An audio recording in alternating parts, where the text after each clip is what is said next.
Assalamualaikum. Halo sahabat si Eneng. Kali ini Eneng mau ngejelasin bagaimana jadi pengusaha sukses budidaya belut tanpa lumpur, mudah dan anti ribet. Sebelum lanjut ke videonya jangan lupa klik tombol subscribe, like, komen agar Neng lebih semangat buat video-video lainnya. Eneng bakal jelasin step by stepnya ya. Jadi simak videonya sampai selesai. Kita langsung saja ke videonya.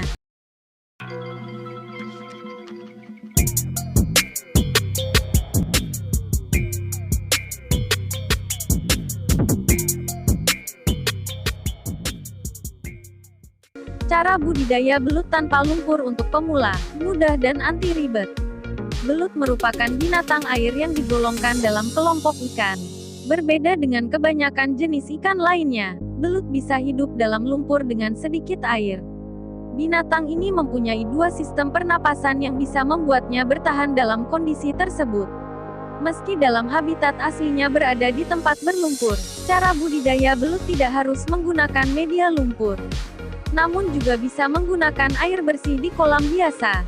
Tetapi ada beberapa kelemahan dari cara budidaya belut tanpa lumpur ini, yaitu Anda harus menyiapkan makanan yang cukup. Hal ini dikarenakan belut hanya akan memakan makanan yang disediakan. Selain kelemahan, cara budidaya belut ini memiliki keuntungan memudahkan untuk mengontrol belut ketika terserang penyakit, dan memudahkan petani belut untuk menurunkan intensitas terjadinya kanibalisme antar belut. Nah, berikut cara budidaya belut tanpa lumpur. Menyiapkan media tempat dan air budidaya. Melakukan persiapan adalah langkah awal yang dilakukan untuk memulai usaha budidaya belut, yaitu kolam pembesaran. Biasanya kolam yang digunakan adalah kolam yang berjenis kolam terpal maupun kolam permanen dari semen. Kolam air jernih ini dapat meminimalisir pemborosan tempat. Hal itu karena ukuran kolam yang tidak terlalu besar bisa menampung banyak bibit jika dibandingkan dengan kolam lumpur. Jika Anda akan menggunakan kolam dengan air jernih, maka harus dibuat sebuah sirkulasi air yang baik.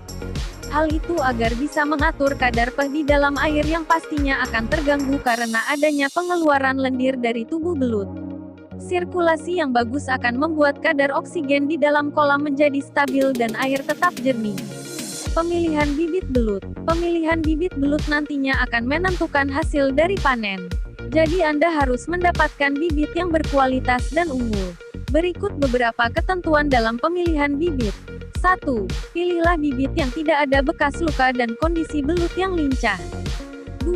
Hindari bibit belut yang didapat secara alami, karena akan menimbulkan bekas luka seperti cara penangkapan dengan metode setrum, berburu di dalam lumpur sawah dan sungai.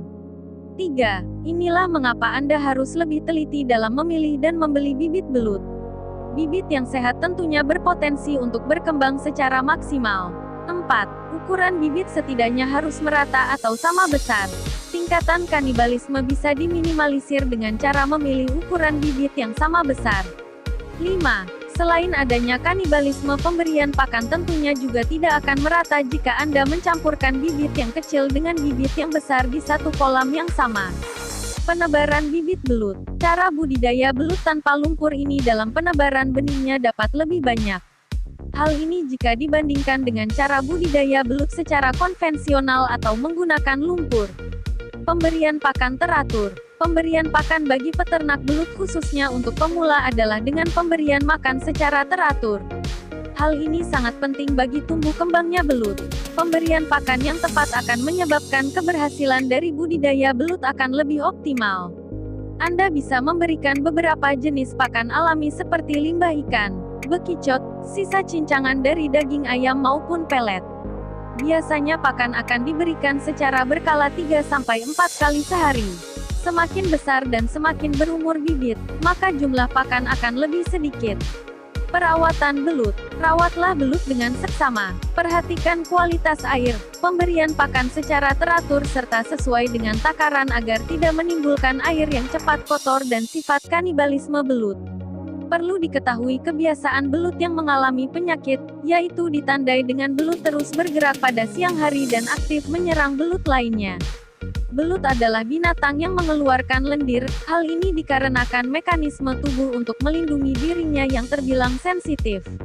Lendir yang keluar dari belut ini secara terus-menerus dapat mempengaruhi tingkat keasaman air atau pH air di kolam.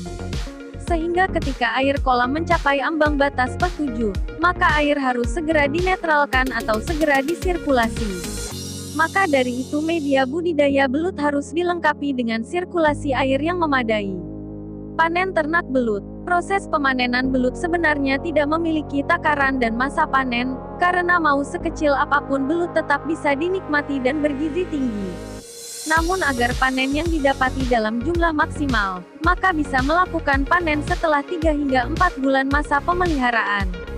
Belut yang memiliki kualitas yang baik, bisa seterusnya Anda jadikan untuk indukan dan menghasilkan bibit-bibit baru nantinya. Anda bisa melakukan pemanenan secara harian atau tidak secara sekaligus dengan penangkapan manual. Hal itu karena kebanyakan masyarakat menyukai ukuran belut yang beragam, tidak selalu harus ukuran yang besar. Proses panen dengan cara budidaya belut tanpa lumpur ini lebih mudah dan praktis daripada metode lainnya. Apabila menggunakan kolam bisa dilakukan dengan menguras kolam atau menjaring belut yang ada di kolam. Sekian video dari Eneng, semoga dapat menginspirasi. Jika suka dengan video ini jangan lupa klik tombol subscribe, like, komen, dan share sebanyak-banyaknya. Terima kasih.